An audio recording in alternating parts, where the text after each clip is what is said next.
নিরামিষ দিনে বাড়িতে বিশেষ কিছু সবজি যদি না থাকে, শুধুমাত্র ভেন্ডি বা ঢ্যাঁড়স ছাড়া, তাহলে এই ভেন্ডি বা ঢ্যাঁড়সের একঘেয়ে রেসিপি না বানিয়ে একদম সহজ পদ্ধতিতে ইউনিক এই রেসিপিটা একবার হলেও ট্রাই করে দেখতে পারেন। একদমই নতুন একটা রেসিপি, গরম গরম ভাতের সাথে খেতে কিন্তু অসাধারণ লাগে। নমস্কার বন্ধুরা, ভাই বোনের হেসেল ঘরে সবাইকে স্বাগত। আজ আমি ভেন্ডি বা এই ঢ্যাঁড়সের একটা মাখা মাখা তরকারির রেসিপি বানাবো বিশেষ কয়েকটা উপকরণ দিয়ে। ভিডিওটিকেও স্কিপ করবেন না, পুরো ভিডিওটি দেখার জন্য অনুরোধ রইল। সম্পূর্ণ নিরামিষ স্বাদের ভেন্ডির এই রেসিপিটা বানানোর জন্য এখানে আমি নিয়ে নিয়েছি 400 গ্রাম ভেন্ডি, যেগুলো মাথা এবং পেছনটা কেটেছি এবং মাঝখান দিয়ে 2 টুকরো করে কেটে নিয়েছি।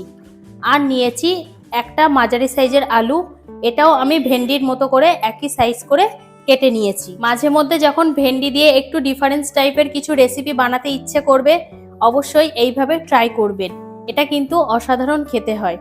চলুন আমি এবার শুরু করব রান্নাটা। এই রেসিপিটার জন্য আমি একটা স্পেশাল মশলা বানাবো, তার জন্য নিয়ে নিলাম একটা ব্লেন্ডার জার। এবার এই জারের মধ্যে আমি কয়েকটা উপকরণ দিয়ে দেব। প্রথমে দিয়ে দিলাম 1 চামচ সাদা তিল, 1 চামচ চারমগজ, 5 থেকে 6টা কাজু বাদাম, হাফ চামচ কালো সর্ষে, হাফ চামচ হলুদ সর্ষে, 4টে কাঁচা লঙ্কা, সামান্য একটু লবণ। এখানে আমি 2 রকম সর্ষে ব্যবহার করেছি, সর্ষেটা একটু তিতো লাগতে পারে, সেজন্য আমি একটু লবণ দিয়ে এটা পেস্ট করব। এবার দিয়ে দেব পরিমাণ মতো জল। সবকিছুর একটা মিহি পেস্ট বানিয়ে নেব। সব উপকরণগুলোর একটা মিহি পেস্ট বানানো হয়ে গেছে। এবার আমি রান্নাটা শুরু করব। গ্যাসে কড়াই বসিয়ে দিয়েছি, কড়াইটা গরম হয়ে গেছে। এখন আমি এর মধ্যে দিয়ে দেব 2 চামচ মতো সর্ষের তেল। প্রথমে আমি এই ঢ্যাঁড়স বা ভেন্ডিগুলোকে ভেজে নেব। তেলটা এদিকে গরম হয়ে গেছে, আমি এই তেলের মধ্যে দিয়ে দিলাম।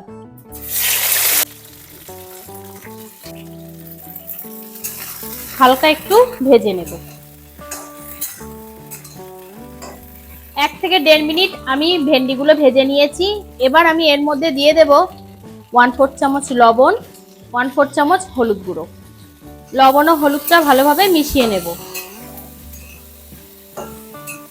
লবণ ও হলুদ দিয়ে আবার আমি 1 থেকে 1.5 মিনিট ভেজে নিয়েছি। এবার আমি এগুলো তেল থেকে তুলে নেব। ভেন্ডিগুলো এইভাবে একটু ভেজে নিলে ভেন্ডিগুলো আর ভেঙে যাওয়া বা ঘেটে যাওয়ার ভয় থাকে না, গোটা গোটাই থেকে যায়। ভেন্ডিগুলো কড়াই থেকে সব তুলে নিয়েছি। এবার আমি এর মধ্যে আবারও 1 চামচ মতো সর্ষের তেল দিয়ে দিলাম। তেলটা গরম হয়ে গেছে। এখন আমি এর মধ্যে ফোড়ন দিয়ে দেব 2টো শুকনো লঙ্কা, হাফ চামচ কালো জিরে।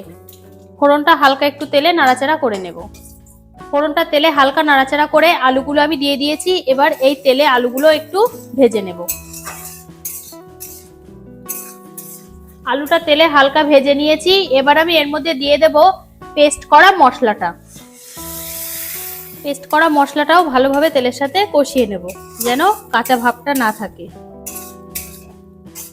2 থেকে 3 মিনিট আমি মশলাটা তেলে কষিয়ে নিয়েছি। দেখুন তেল সেপারেট হতে শুরু করেছে। এবার আমি এর মধ্যে দিয়ে দেব কিছু গুঁড়ো মশলা। গুঁড়ো মশলাটা দেওয়ার সময় যেহেতু কাজু বাদাম দেয়া, কড়াইতে লেগে যেতে পারে মশলাটা, সেই জন্য আমি এখানে মশলার বাটি ধোয়া সামান্য একটু জল দিয়ে দিলাম। প্রথমে দিয়ে দেব 1/4 চামচ হলুদ গুঁড়ো, 1 চামচ জিরে ও ধনে গুঁড়ো, 1/4 চামচ গোলমরিচ গুঁড়ো, স্বাদ মতো হাফ চামচ লবণ। এবার ভালোভাবে সব মশলাগুলো কষিয়ে নেব। সব মশলাগুলোই ভালোভাবে কষিয়ে নিয়েছি তেলে। এবার আমি এর মধ্যে দিয়ে দেব ভেজে রাখা ভেন্ডিগুলো। মশলার সাথে ভেন্ডিটাও কষিয়ে নেব।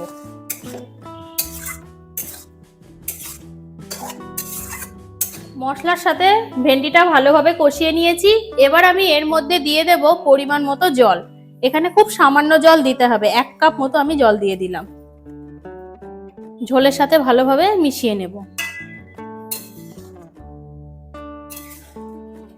ঝোলের সাথে সবকিছু ভালোভাবে মিশিয়ে নিয়েছি। এবার আমি এর মধ্যে দিয়ে দেব ঝোলের আন্দাজ মতো হাফ চামচ লবণ। লবণটা মিশিয়ে নেব। এবার এটা আমি 5 থেকে 7 মিনিটের জন্য ঢাকা দিয়ে দেব রান্না হওয়ার জন্য। 5 থেকে 7 মিনিট হয়ে গেছে। আমি এবার ঢাকাটা খুলে নেব। হালকা হাতে একবার নেড়ে দেব। এখানে ভেন্ডি তো সিদ্ধ হয়ে গেছে, আলুগুলো আমি একটু দেখবো, আলুগুলো সিদ্ধ হয়ে গেছে। এবার আমি এর মধ্যে দিয়ে দেব সামান্য একটু চিনি। নিরামিষ তরকারি মিষ্টি মিষ্টি হলে খেতে বেশি ভালো লাগবে। হালকা হাতে নেড়ে দেব। চিনি দেওয়ার পর আমি 1 থেকে 1.5 মিনিট ফুটিয়ে নিয়েছি। রান্নাটা কিন্তু আমার পুরোপুরি কমপ্লিট হয়ে গেছে। এবার আমি এটা নামিয়ে নেব, কিন্তু নামানোর আগে আমি এখানে সামান্য একটু ঘি দিয়ে দেব। ঘিটা অপশনাল, না হলে আপনারা এটা স্কিপ করতে পারেন। হালকা একটু নাড়িয়ে নেব। রান্নাটা আমার পুরোপুরি কমপ্লিট। আমি এবার এটা নামিয়ে নেব, গ্যাসটাকে অফ করে দিলাম। রেডি হয়ে গেছে আজকের নিরামিষ ভেন্ডির এই সুস্বাদু রেসিপিটা। এটা কিন্তু গরম গরম ভাতের সাথে খেতে অসাধারণ লাগবে। যে কোনো পুজো পার্বণের দিনও কিন্তু নিরামিষভাবে ভেন্ডির এই রেসিপিটা আপনারা অনায়াসে বানাতে পারেন। খেতে কিন্তু অসাধারণ হয়। আপনারাও বাড়িতে এইভাবে অবশ্যই ট্রাই করবেন এবং কেমন হলো কমেন্ট করে জানাতে ভুলবেন না কিন্তু। আজকের রেসিপিটা তাহলে এই পর্যন্ত। যে সকল নতুন বন্ধু আমার ইউটিউব চ্যানেল থেকে দেখছেন তারা অবশ্যই চ্যানেলটিকে সাবস্ক্রাইব করে দেবেন, আর যে সকল বন্ধুরা ফেসবুক থেকে দেখছেন তারা অবশ্যই পেজটিকে ফলো করে দেবেন। আজ তাহলে এই পর্যন্ত, দেখা হচ্ছে পরের কোনো রেসিপিতে।